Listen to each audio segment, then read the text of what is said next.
tragic. Demons appear like magic. Money long so elastic. Foreign fabrics to fashion. I'm itching for money, cash addict. See a John in my pockets Titanic. When I get on the beat, it's Jurassic. Little niggas don't want static. Wavy come like tsunami and drown you with the drip.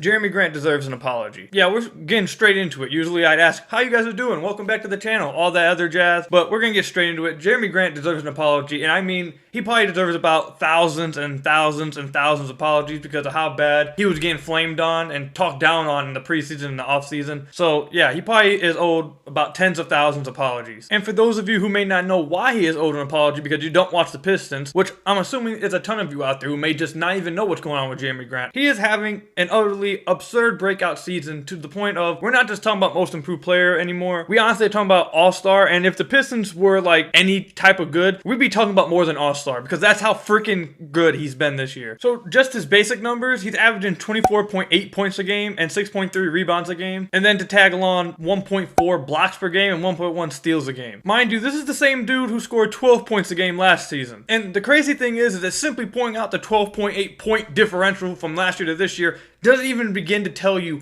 how much better and how good he's been this year. Jerami Grant had always been like a really good role player for really good teams like the Oklahoma City Thunder a few years ago and even the Denver Nuggets last season. He'd always been a really good role player, but he wanted to come to the Pistons to see if he could be more than just a role player. Maybe he could be a go-to option on a good team. He wanted to develop his skills and see what his ceiling really was. The Pistons gave him that chance, and for that, he was clowned, and a lot of people came at him, told him he couldn't do it. A lot of people clowned the Pistons, even after some of his preseason performances when he didn't play very well. People were clowning him all over Twitter. People were coming at the Pistons. People already called it a bad signing. They were even comparing him to Josh freaking Smith. So that's where we were at before the regular season started. And the main thing that people held against Jerami Grant, the main reason why people didn't think he could ever become anything more than just a role player, because he couldn't create for himself. He was a good off-ball player and he was a good cutter, but he could never create anything for himself. He would never be able to create his own bucket, create offense for others, or do much of anything with the ball in his hands. And he's proven them to be completely and utterly wrong. You know, I just think it's really funny to me that the guy that was supposed to be only a cutter, the guy that was supposed to be only a catch and shoot player, the guy who had absolute no chance in hell to develop anything else with the ball in his hands. I just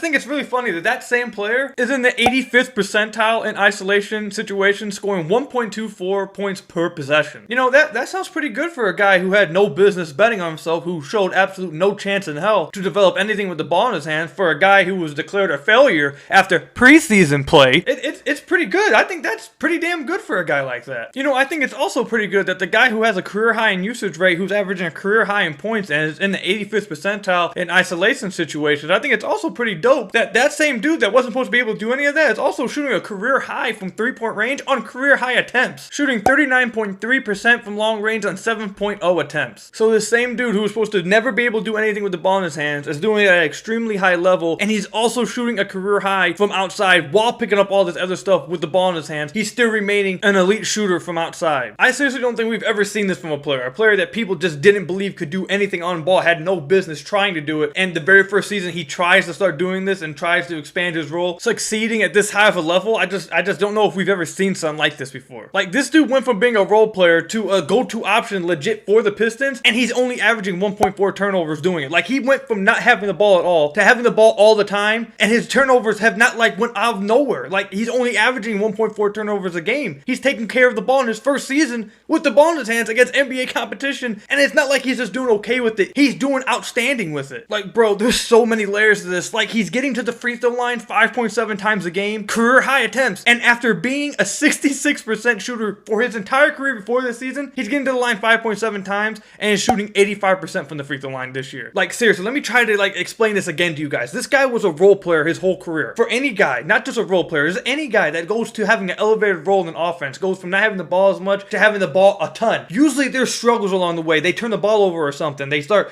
shooting worse percentages. They start something struggles along the way. There is nothing that you can look at with Jerami Grant and he's struggling with. Like, he's shooting good percentage from three-point range. He's shooting his career high. He's doing a career best from in isolation. He's doing it at an elite level in isolation, not just better in his career. He's doing it at an elite level. He's getting to the rim at an elite level. He's drawing free throws. He's shooting free throws at a career high level. He's having career high points. He's not turning the ball over. Like, bro, it's crazy what he's doing right now. And like I mentioned earlier, the dude's averaging 1.4 blocks and 1.1 steals a game. So you're telling me that while carrying much more of an offensive load than he ever has in his career by like ×3, and he's doing that at an extremely high level still with no struggles anywhere, no struggles. He's also keeping the same defensive effort, the same defensive intensity, the same defensive impact that he's had throughout his whole career. Like, I'm not joking when I say this. You cannot find very many players right now playing better than Jerami Grant. I understand the Pistons are losing, and I understand they don't have a very good team, but this is not some empty calories guy. This guy is playing at an absurd level, and you're not going to find